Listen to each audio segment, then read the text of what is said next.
States like these and their terrorist allies constitute an axis of evil.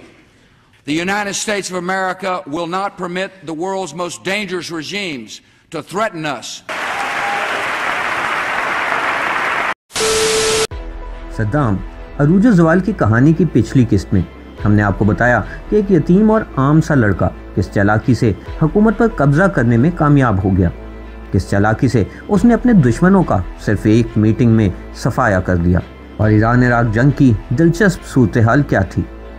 آج Saddam عروج زوال کی کہانی میں ہم آپ کو بتائیں گے کہ کیسے صدام نے گاؤں کے گاؤں قبرستان میں تبدیل کر دیے، صدام نے کویت پر کیوں حملہ کیا اور کیا دلچسپ نتائج نکلے، اور اپنے آپ کو ناقابل تسخیر سمجھنے والے صدام کا خاتمہ کیسے ہوا۔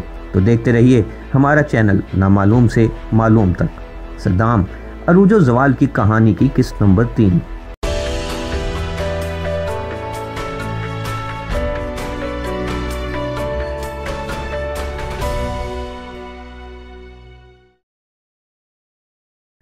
صدام کرد باغیوں کو کہہ چکا تھا کہ وہ کردوں کو ایسا سبق سکھائے گا کہ ان کی نسلیں یاد رکھیں گی۔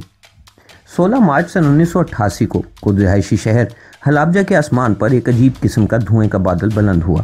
صدام نے حلابجہ پر اسی زہریلی گیس کا حملہ کیا تھا جو اس نے ایرانی فوج کے خلاف استعمال کی تھی۔ پورا گاؤں قبرستان میں تبدیل ہو چکا تھا، گھروں میں سوئے ہوئے افراد کو اٹھنے کی مہلت نہ ملی، اور گلیوں میں چلتے ہوئے لوگ اسی جگہ ہمیشہ کی نیند سو گئے۔ بچے ماؤں کی گود میں ہی موت کا شکار ہو گئے، کسی شخص کو ہلنے یا بھاگنے کی بھی مہلت نہ ملی۔ جب اس حملے کی تصویریں دنیا میں آئیں تو ہر دل رکھنے والا شخص سہم کر رہ گیا۔ حملے میں 5000 مرد، عورتیں، بچے، بوڑھے مارے جا چکے تھے جنہوں نے کبھی بندوق نہیں اٹھائی تھی اور بالکل معصوم تھے۔ 10,000 کے قریب افراد یا تو معذور ہو چکے تھے یا ان کے جسم پہچان سے باہر ہو چکے تھے۔ تاریخ میں صدام وہ پہلا شخص بن چکا تھا جس نے اپنی ہی عوام کے خلاف کیمیائی ہتھیار استعمال کیے۔ صدام اب عراق کی عوام کو عملی طور پر مظاہرہ کر کے دکھا چکا تھا کہ اس سے بغاوت کی کیا قیمت چکانا پڑتی ہے، وہ بغاوت کو کچلنے کے لیے کس حد تک جا سکتا ہے۔ تمام باغی سہم چکے تھے۔ اس واقعے کے بعد دنیا میں کوہرام مچ گیا۔ تمام دنیا کو معلوم تھا کہ صدام کیا کر چکا ہے، مگر مغربی طاقتیں صدام کے خلاف اقدامات اٹھانے سے پرہیز کر رہی تھیں، کیونکہ صدام کو نقصان پہنچانے کی صورت میں فائدہ ایران کو حاصل ہونا تھا، اور اس وقت ایران مشرق وسطیٰ کے امریکہ دوست آمروں اور مغربی ممالک کے لیے زیادہ بڑا خطرہ تھا۔ سن 1988 میں ایران عراق جنگ رک چکی تھی۔ دونوں ملکوں میں سے فاتح کوئی نہیں تھا۔ 8 سالہ اس موت اور تکلیف سے بھری جنگ میں کسی کو کچھ حاصل نہیں ہوا تھا۔ 10 لاکھ سے زیادہ افراد لقمہ اجل بن چکے تھے۔ اس جنگ کی وجہ سے دونوں ممالک مکمل طور پر تباہ ہو چکے تھے، اور جنگ کی قیمت عوام کو ادا کرنی تھی۔ عوام پانی، تعلیم، خوراک، رہائش، سڑکوں اور تمام بنیادی ضروریات سے محروم ہو چکے تھے، مگر صدام نے کسی بھی عامر کی طرح اپنے آپ کو فاتح کہنا شروع کر دیا۔ اسے اس بات کا ذرہ برابر بھی خیال نہیں تھا کہ اس جنگ کی اس کی قوم نے کیا قیمت ادا کی ہے، اور پورا ملک کھنڈر بن چکا ہے۔ 5 لاکھ لوگ مر چکے ہیں اور ان کے خاندان متاثر ہیں، اور بدلے میں صدام ایران کی زمین کے 1 انچ پر بھی قبضہ نہیں کر سکا ہے۔ تباہ شدہ قوم پر توجہ دینے کے بجائے وہ ملکی خزانہ فتح کا جشن منانے میں خرچ کرنے لگا۔ بغداد کے درمیان اس نے ایک دروازہ تعمیر کرایا جسے فتح کا ہاتھ کا نام دیا گیا، جس میں خوبصورتی کے لیے مرے ہوئے ایرانی فوجیوں کے ہیلمٹ استعمال کیے گئے۔ اس تعمیر کا مقصد یہ تھا کہ صدام اپنے لوگوں کو دھوکہ دے سکے کہ اس نے ایران کو اپنے گھٹنوں پر آنے پر مجبور کر دیا ہے، اور اللہ نے اس کے ہاتھ پر فتح لکھ دی ہے۔ اس نے عوام میں مقبولیت حاصل کرنے کے لیے ہر چیز میں اپنا نام استعمال کرنا شروع کر دیا۔ عمارتیں، پارک، پل، ہر چیز اس کے نام پر رکھی جانے لگی۔ سڑک پر جگہ جگہ اس کی تصویریں آویزاں ہوتی۔ اپنی ہر سالگرہ پر وہ عوام کو ایک خاص تحفہ دیتا، ایک اور صدام کا مجسمہ۔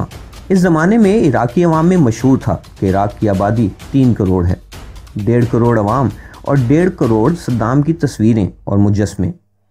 مگر پورے عراق میں اپنی تصویریں اور مجسمے آویزہ کرنے کے باوجود عوام کی معاشی حالت شدید ابتر ہی چل رہی تھی، جس کے اثرات اس کے اقتدار پر نمایاں ہو رہے تھے۔ ایران سے جنگ لڑنے کے لیے صدام نے سعودی عرب اور کویت جیسے دوست ممالک سے بے پناہ قرض لے رکھا تھا۔ صدام جنگ کے اختتام پر عراق کو $40 ارب کا مقروض کر چکا تھا۔ یہ قرضہ واپس کرنے کا صدام کے پاس نہ تو کوئی طریقہ تھا اور نہ ہی ارادہ۔ اس کا کہنا تھا کہ دنیا میں انسانی نسل کا آغاز دریائے دجلہ اور دریائے فرات کا پانی پی کر ہوا ہے۔ یہ دریا عراق میں ہے، اسی لیے دنیا کے تمام لوگ عراقی ہیں اور تمام عراقیوں کا لیڈر وہ ہے، اس لیے وہ جو چاہے کر سکتا ہے، اسے روکنے والا کوئی نہیں۔ اس کے بعد صدام نے اپنی توجہ امیر مگر کمزور دوست ملک کویت کی طرف مرکوز کر دی۔ کویت عراق کو دیا گیا 10 ارب ڈالر کا قرضہ معاف کرنے سے مسلسل انکار کر رہا تھا۔ صدام کو یہ بھی شک تھا کہ کویت جان کر زیادہ تیل نکال رہا ہے تاکہ تیل کی قیمتیں کم رہیں۔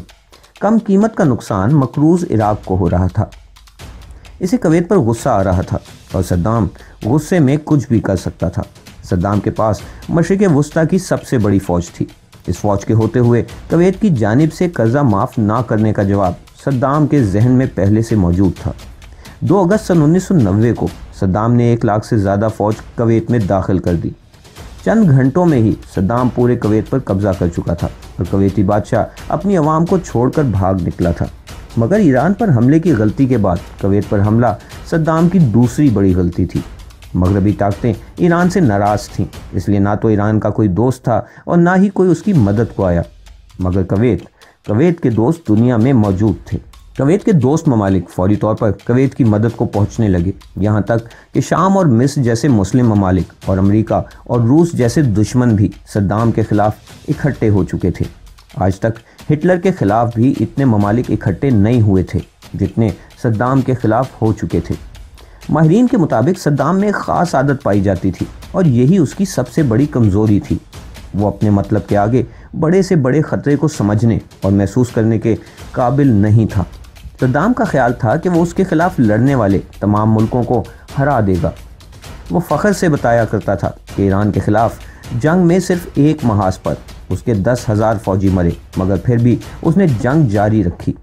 کیا امریکہ اور دوسرے ممالک اپنے فوجیوں کا اتنا جانی نقصان برداشت کر سکتے ہیں؟ یہی وجہ تھی کہ صدام سمجھتا تھا کہ اگر وہ امریکہ اور اس کے اتحادیوں کو کچھ جانی نقصان پہنچانے میں کامیاب ہو جائے تو تمام اتحادی امریکہ سمیت جنگ سے بھاگ نکلیں گے۔ 16 جنوری سن 1991 میں اتحادیوں نے کویت اور عراق کا رخ کیا اور اس کا نام آپریشن ڈیزرٹ اسٹارم رکھا گیا، یعنی صحرائی طوفان۔ صدام کا پلان یہ تھا کہ جیسے جیسے اتحادی آگے بڑھیں گے ان کا جانی نقصان بڑھتا جائے گا اور آخرکار وہ ہار مان جائیں گے اور مذاکرات کی بھیک مانگیں گے، جبکہ حقیقت میں امریکی جنرل نارمن شاسکف کی سربراہی میں امریکی اور اتحادی فوج نے صدام کی 10 لاکھ فوج کو صرف 100 گھنٹے کے اندر کچل کر رکھ دیا۔ صدام کی افواج کویت سے بھاگ چکی تھیں اور اب کویت آزاد تھا، لیکن مغرب ابھی بھی صدام کو بڑے دشمن ایران کے خلاف ایک مؤثر ہتھیار سمجھتا تھا۔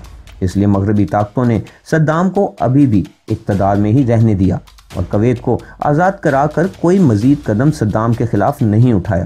صدام مزید کمزور ہو چکا تھا، اس لیے اس کے خلاف کچھ قبیلوں سمیت کئی قبائل نے بغاوت کر دی، مگر صدام نے بھی پوری طاقت سے ان بغاوتوں کو بے رحمی سے کچلنا شروع کر دیا۔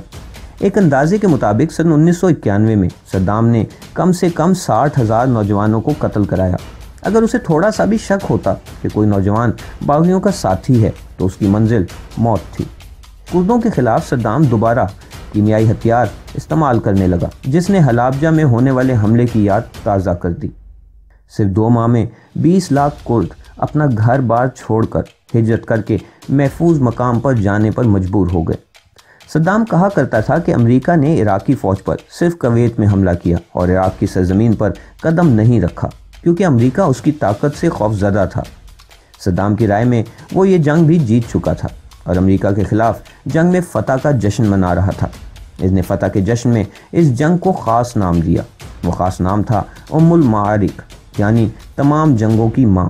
اس کا خیال تھا کہ دنیا میں کسی شخص نے اتنی قوموں کے خلاف جنگ میں اکیلے فتح حاصل نہیں کی، جبکہ حقیقت میں صدام کویت کی سرزمین کی ایک اینٹ پر بھی قبضہ کرنے میں ناکام رہا تھا اور اس کے ہاتھ فوجیوں کی لاشوں کے علاوہ کچھ نہیں لگا تھا، جبکہ عوام کے حصے میں مزید غربت اور معاشی مسائل آئے تھے۔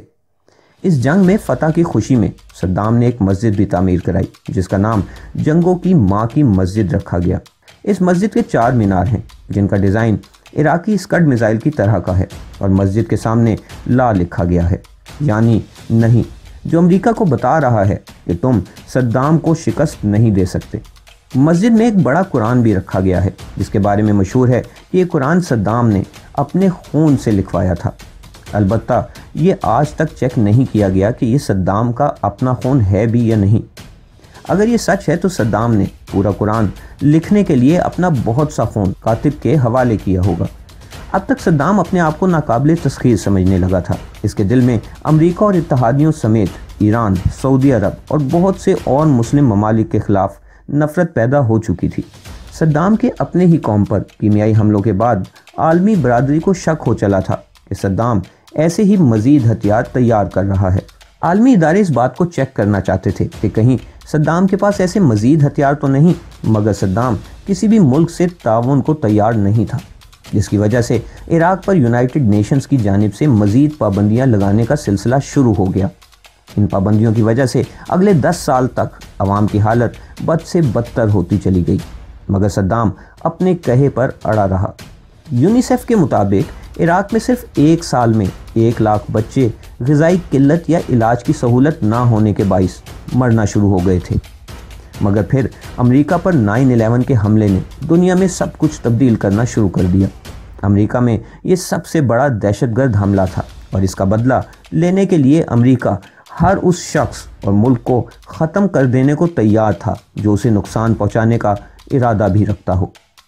امریکہ نے الزام لگایا کہ عراق کے پاس ابھی بھی کیمیائی ہتھیار اور بڑے پیمانے پر تباہی پھیلانے والے ہتھیار یعنی WMDs موجود ہیں۔ بعد میں الزام غلط ثابت ہوا، مگر اس وقت تک بہت دیر ہو چکی تھی اور صدام کی عالمی برادری کے سامنے ہٹ دھرمی اسے نقصان پہنچا چکی تھی۔ آخرکار 19 مارچ سن 2003 کو امریکہ نے عراق پر دھاوا بول دیا اور آپریشن عراقی فریڈم کا آغاز کیا۔ صرف 3 ہفتے کے اندر اپنے آپ کو ناقابل تسخیر سمجھنے والے ڈکٹیٹر صدام حسین کے اقتدار کا خاتمہ ہو چکا تھا۔ 9 اپریل سن 2003 کو امریکی فوج عراق کے دارالحکومت بغداد میں داخل ہو چکی تھی۔ اس موقع پر بغداد کی سڑکوں پر عوام نکل آئے اور بہت سے دلچسپ مناظر دیکھنے کو ملے۔ صدام کے مخالفین صدام کی تصویریں پھاڑ رہے تھے اور اس کے مجسمے گرائے جا رہے تھے۔ بہت سے لوگ ایک دوسرے کو گلے لگا رہے تھے اور مبارکباد دے رہے تھے۔ صدام کے طویل اقتدار کا خاتمہ ہو چکا تھا، مگر عراق کے سب سے مشہور شخص یعنی صدام حسین کا کچھ اتا پتہ نہیں تھا۔ وہ بھاگ نکلا تھا اور چھپتا پھر رہا تھا۔ دنیا کی سب سے بڑی امریکی فوج اور امریکی جاسوسی ادارے صدام کا پتہ لگانے میں ناکام تھے۔ آخرکار امریکہ نے ایک ٹیم تشکیل دی جس کا کام صدام کو تلاش کرنا تھا۔ صدام اور امریکہ کے درمیان چھپن چھپائی کا کھیل شروع ہو چکا تھا۔ آخرکار کئی مہینے کی تلاش کے بعد صدام کو الداور کے مقام سے 13 دسمبر سن 2003 کو انتہائی ابتر حالت میں گرفتار کر لیا گیا۔ وہ ایک چھوٹے سے زمین میں بنے گڑھے سے گرفتار کیا گیا۔ صدام کے خلاف جنگی جرائم میں ملوث ہونے کا مقدمہ چلایا گیا اور 5 نومبر سن 2006 کو اسے مجرم قرار دے کر سزائے موت دے دی گئی۔ 30 دسمبر سن 2006 کو بغداد کی جیل میں صدام کو اس کا آخری کھانا پیش کیا گیا، مگر اس نے کھانے سے انکار کر دیا۔ اس کے چہرے پر کسی قسم کی ندامت یا خوف کے آثار موجود نہیں تھے۔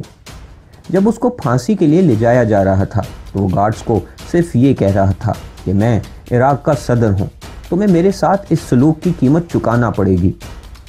پھانسی کے وقت صدام سر پر کپڑا پہننے سے انکار کر رہا تھا، اس لیے کپڑا دیر سے ڈالا گیا۔ پھانسی دینے کا انتظام انتہائی برا تھا۔